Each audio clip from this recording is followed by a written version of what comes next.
2 நாட்களுக்கு முன்னதாக புதுக்கோட்டையில் தண்ணீர் பந்தலை கோடை காலத்திற்காக முதலாக மரியாதைக்குரிய அண்ணன் எடப்பாடியார் அவர்களுடைய ஆணைக்கிணங்க புதுக்கோட்டையில் அதிமுக சார்பில் தண்ணீர் பந்தலை திறந்து வச்சுட்டு பத்திரிகை ஊடகத்துறை நண்பர்களை உங்களை பார்த்து நீங்கள் கேட்ட கேள்விக்கு நான் பதில் சொன்னேன்.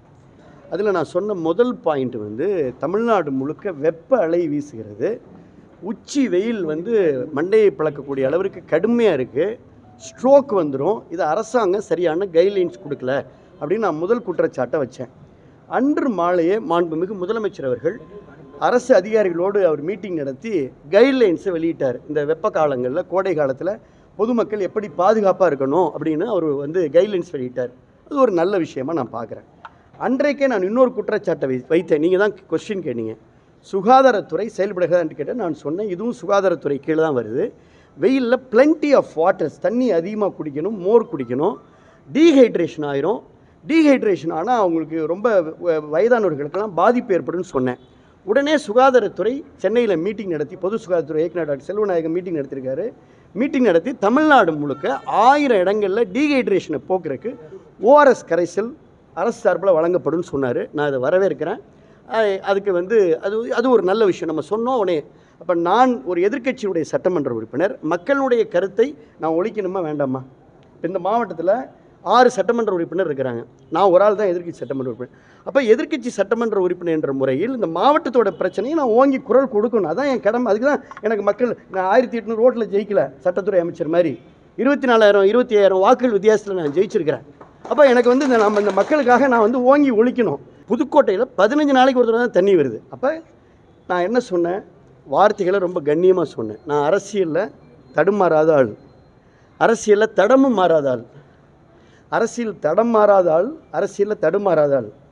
ரகுபதி அவர்கள், மரியாதைக்குரிய ரகுபதி அவர்கள் அரசியலில் தடுமாறியவர், தடம் மாறியவர். அதனால் இப்போ தடுமாறுறார்.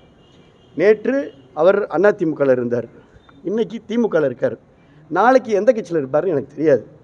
ஆனால் இப்போ இருக்கிற அவர் திமுக கட்சியில் அவர் தலைமையில் தன்னுடைய இருப்பிடத்தை தக்க வைத்துக் கொள்வதற்காக, தன்னுடைய இருப்பிடத்தை காண்பிப்பதற்காக இந்த புதுக்கோட்டை மாவட்ட மக்களுக்காக தான் நான் குரல் கொடுத்தேன். அப்போ இந்த தண்ணி பிரச்சனையை பேசினா அதை திசை திருப்பதற்காக, யார் மடை மாற்றினால் நான் தண்ணியை திசை திருப்புவதற்காக, இந்த மாவட்டத்தில் தண்ணீர் பிரச்சனை கடுமையாக இருக்கிறது, மக்கள் போராட்ட மனநிலைக்கு செல்ல இருக்கிறார்கள் என்பதை நான் சொல்லுகின்ற பொழுது, இதற்கு குடிநீர் அதிகாரிகளை அழைத்து, குடிநீர் வாரிய அதிகாரிகளை அழைத்து ஒரு ஆய்வுக் கூட்டம் கூட நடத்தி உண்மை நிலை என்பதை தெரிந்து கொள்ள தயாராக இல்லாத ஒரு சட்டத்துறை அமைச்சராக இந்த அமைச்சர் இருக்கிறார். உடனே வார்த்தையில் விஷத்தை கக்குகிறார், நெஞ்சில் வன்மத்தை கக்குகிறார். தனிப்பட்ட முறையில் விஜயபாஸ்கர் காவிரி தண்ணீரை இடைமறித்து வழிமறித்து நான் வயலுக்கு பாய்ச்சுகிறேன் என்று சொல்கிறார். 24 மணி நேரம் டைம் கொடுக்குறேன், 24 hours டைம். அவர் அங்கே போய் எங்கே நான் எந்த இடத்துல இடைமறித்திருக்கிறேன், எத்தனை வயலுக்கு நான் தண்ணீர் பாய்ச்சிருக்கிறேன் என்பதை ரகுபதி அவர்கள் நிரூபிக்க தயாரா? அவர் நிரூபிக்கலை அப்படின்னா அவர் சட்டத்துறை அமைச்சர் பதவியை ராஜினாமா செய்வதற்கு தயாரா என்ற கேள்வியை நான் பகிரங்கமாக கேட்க விரும்புகிறேன்.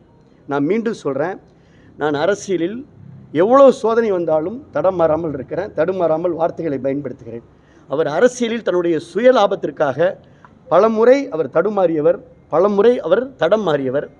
நீதிமன்றத்தின் மூலமாக அவர் இதற்கு கூண்டில் ஏறி பதில் சொல்ல வேண்டிய நிலையை நிச்சயமாக நான் உருவாக்குவேன். அது என்னால் முடியும். எனக்கு ரகுபதிக்கான பிரச்சனை நான் பார்த்துக்கிறேன். காமராஜர் காலத்தில், கலைஞர் காலத்தில், எம்ஜிஆர் காலத்தில், அம்மா காலத்தில் நிறைவேற்ற முடியாத திட்டத்தை எடப்பாடியார் காவிரி வைகை குண்டாறு திட்டத்தை நிறைவேற்றணுமா இல்லையா? 700 கோடி நிதி ஒதுக்கணுமா இல்லையா?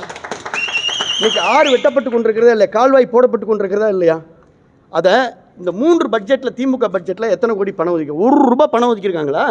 ஒரு விவசாயி கேட்குறான், பச்சை துண்டு அணிந்து இந்த மாவட்டத்துடைய 7 மாவட்ட விவசாயியை கேட்குறார், ₹1 நிதி ஒதுக்கியிருக்கிறார்களா? நான் கேட்குறேன், 3 ஆண்டு காலமாக அமைச்சராக அரசாங்க காரில் பவனி வரக்கூடிய ரகுபதி அவர்கள் ஒரு முறையாவது அந்த காவிரி வெட்டப்படுகின்ற இந்த திட்டத்தை போய் பார்த்துருக்கிறாரா? சட்டமன்றத்தில் பேசியிருக்கிறாரா? நான் பேசியிருக்கிற சட்டமன்றத்தில் நிதியை தாருங்கள், மனம் வந்து வாருங்கள், நிதியை தாருங்கள், நான் துரைமுருகன்ட்ட கவன ஈர்ப்பு தீர்மானம் கொண்டு வந்தேன். காவிரி பிரச்சனைக்காக இன்றைக்கு அமைச்சர், நகர்ப்புற அமைச்சராக கூடிய நேரு ஒரு இடத்துல நான் விவாதம் செய்திருக்கிறேன், அவர் கூட ஏற்பாடு செய்கிறேன் என்று தான் அவர் சட்டமன்றத்தில் அவர் பதிலளித்துக்கிறார். விராலிமலை குடிநீருக்காக பேசியிருக்கிறேன், புதுக்கோட்டையினுடைய குடிநீருக்காக நான் முன்னாள் புதுக்கோட்டை சட்டமன்ற உறுப்பினராக நான் பேசியிருக்கிறேன். இந்த மாவட்டத்துடைய எதிர்க்கட்சி சட்டமன்ற உறுப்பினருக்காக, இந்த மாவட்ட மக்களுக்காக, புதுக்கோட்டை நகராட்சிக்காக பேசுகிறேன். இன்னைக்கு கூட புதுக்கோட்டை நகராட்சி எதிர்த்து இன்றைக்கி போராட்டம் நடைபெறுகிறது. ஏதாவது இந்த அரசாங்கம் கண்டுக்குதா? அதனால் தண்ணியை கொடுக்க முடியல, இந்த மாவட்டத்தில் தண்ணியை கொடுக்க முடியல. கிரவுண்ட் வாட்டர் கீழே போயிடுச்சு. கோடை காலத்தில் எப்படி சமாளிக்கிறதுன்னு இதுக்கு நம்ம ஏதோ இந்த கிராமத்தில் பழமொழி சொல்லுவாங்கள்ல, பட்டுக்கோட்டைக்கு வழி கேட்டால் கொட்டைப்பாக்கு என்ன விலை என்று சொல்வது போல் தனிப்பட்ட முறையில் இது ஒரு ஏற்றுக்கொள்ள முடியாத ஒரு அபாண்டமான குற்றச்சாட்டை அவர் சொல்லியிருக்கிறார். 24 மணி நேரத்தில் அவர் அதை நிரூபிக்க வேண்டும், இல்லை என்றால் அவர் பதவி விலக வேண்டும் என்பதை நான் வலியுறுத்தி சட்டத்துறை அமைச்சருக்கு என்னுடைய கடுமையான கண்டனத்தை நான் தெரிவித்துக் கொள்கிறேன். முதல்ல மக்களுக்கு தண்ணியை கொடுங்க, முதல்ல குடிக்கிறதுக்கு தண்ணியை கொடுங்க. 2 குடம் தண்ணி இந்த மாவட்டத்தில் புதுக்கோட்டை நகராட்சியில் ஒரு டெய்லி கொடுக்க வேணாம். ஒரு நாள் அதிமுக ஆட்சி மேலே ஒரு நாள் விட்டு ஒரு நாள் தண்ணியை கொடுங்க, அதுக்கப்புறம் நீங்கள் பேசுங்க. செய்திகளை உடனுக்குடனும் துல்லியமாகவும் தெரிந்து கொள்ள சப்ஸ்கிரைப் பண்ணுங்க.